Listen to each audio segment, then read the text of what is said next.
ముద్రగడ పద్మనాభం గారు ప్రజల కోసం, పేదల కోసం నిరంతరం పోరాటం చేసేవాళ్ళు. ఒక్క ప్రజా సమస్య ఆయన దృష్టికి వచ్చిందంటే దానికోసం పరిష్కారం అయ్యే మార్గం దొరికేంత వరకు పోరాటం చేయటమే ఆయన దృక్పథం. ఆ విధంగా ఆయన ఎన్నో పోరాటాలు చేసి సాధించిన సంఘటనలు మనం చాలా చూసాం.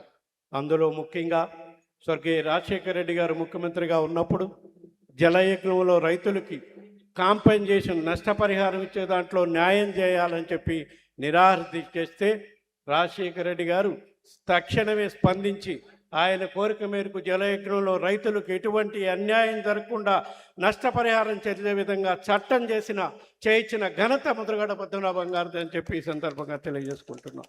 దయచేసి మనం అందరం అన్ని పార్టీల్లో ఉన్నాం. మనం కులంలో పుట్టాం కానీ పార్టీల్లో పుట్టలేదు. మన ఈ విషయాన్ని మాత్రం అందరూ గుర్తుపెట్టుకోవాలి. మనతోటి వచ్చినటువంటి కులం, మన పుట్టుకతోటి వచ్చినటువంటి కులం మన సత్యదాకా ఉంటుంది. మనకి పార్టీలు అనేటువంటి నీకు ఇష్టమైతే ఉంటావు, లేకపోతే పోతావు. పార్టీల గురించి సరే, ఇది పద్మనాభం గారు సంస్మరణ సభ కాబట్టి ఎక్కువ మాట్లాడకూడదు. కానీ గత 4-5 రోజులుగా 10 రోజులుగా ఏ విధమైనటువంటి ఆదేశాలు ఇస్తున్నాయో కొన్ని రాజకీయ పార్టీలు, ఏ విధంగా దుర్మార్గమైనటువంటి విధంగా మరి ఆ సభలకు వెళ్ళినటువంటి వాళ్ళకి ఎక్స్ప్లెనేషన్ కాల్పర్ చేసి సమాధానం చెప్పించుకునేటువంటి దౌర్భాగ్యమైనటువంటి పరిస్థితి ఉందంటే దీని గురించి కూడా కొంచెం ఆలోచన చేయాలనేటువంటిది మనవి చేస్తూ, టైం చెబితే 12 గంటల 1 నిమిషం అంటే గడియారం 12 దాటిందా? ముద్రగడ పద్మనాభం గారి రాజీనామా స్పీకర్ టేబుల్ మీద విసిరేసి వచ్చినటువంటి సంఘటనలు అవి స్ఫూర్తినిచ్చాయి రాష్ట్ర ప్రజానీకానికి. పదవిని తృణప్రాయంగా వదిలేటటువంటి వ్యక్తి ఉద్యమం కోసం ముద్రగడ పద్మనాభం గారు. నిజంగా అలాంటి మహానయుడు మనని వదిలి వెళ్ళడం అనేది నిజంగా చాలా బాధ కలిగినటువంటి అంశం. ఆయన కుటుంబానికే కాదు, కాపు సామాజిక వర్గానికి, ఆంధ్ర రాష్ట్రానికి కూడా ఒక అరుదైన వ్యక్తిని కోల్పోయామనేటువంటి భావన. ఆయన స్ఫూర్తితో మనం నడవాలన్నా నడవలేం. కానీ కొన్ని విషయాలలో ఆయన స్ఫూర్తి తీసుకొని పోరాట పటిమతో మనం అందరం నడవాలని నేను మనస్ఫూర్తిగా పద్మనాభంగాన్ని పోగొట్టుకోవడానికి మేము తయారుగా లేము, ఎంతవరకైనా సరే తేల్చుకుంటామని చెప్పి ఆ మాట అన్నారు.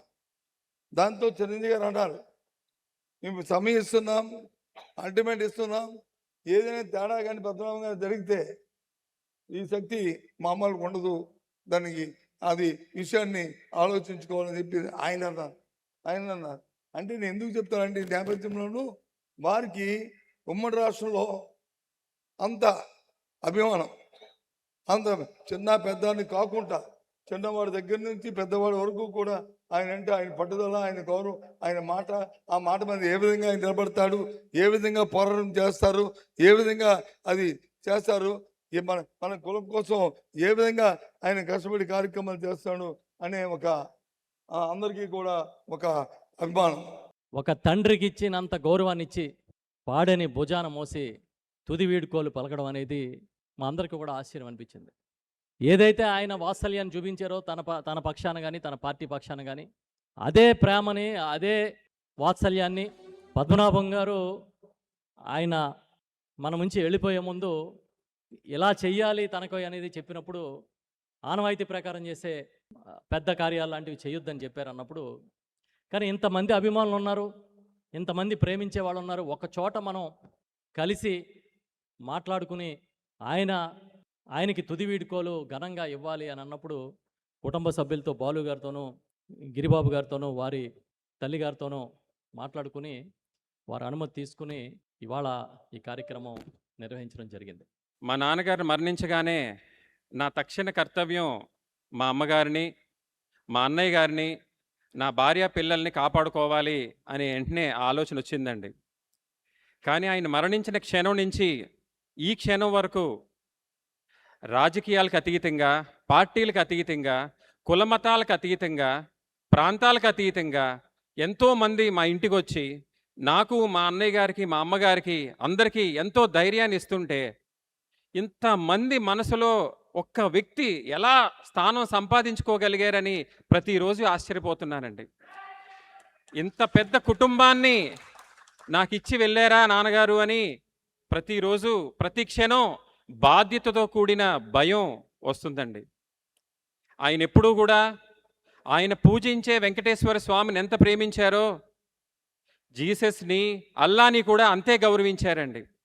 ఆయన కులస్తులు వచ్చి సాయం అడిగితే ఏ విధంగా అయితే బాధ్యతగా వ్యవహరించారో ఇతర కులస్తులు ఎవరు వచ్చినా సరే అంతకంటే ఎక్కువ గౌరవంగా చూసి వాళ్ళని కడుపు నింపేవారండి. ఆయన ఇంటిని ఎంత ప్రేమించారో సమాజాన్ని అంతకంటే ఎక్కువ ప్రేమించారండి. ఏంటి డాడీ ఇలాగా నిన్నటి వరకు ఆయన తిట్టాడు, ఇవాళ ఏంటి మీరు ఆయనకి పని చేస్తున్నారు, ఎన్నోసార్లు ఆయన అడగడం జరిగిందండి. అది గడప దాటి వరకు ఆయన వేరే వ్యక్తి, గడప దాటాక మన ఆశ్రయం కోరారు, ఆయనకి మనం సాయం చేయాలి. ఆయన ఎవరు, కులం ఎవరు, పార్టీ ఎవరు, మనకు ఓటేశారా లేదా, మన మనిషా కాదా అనేది ఎప్పుడు చూడకూడదు ఆయన ఎప్పుడు చెప్పేవారండి.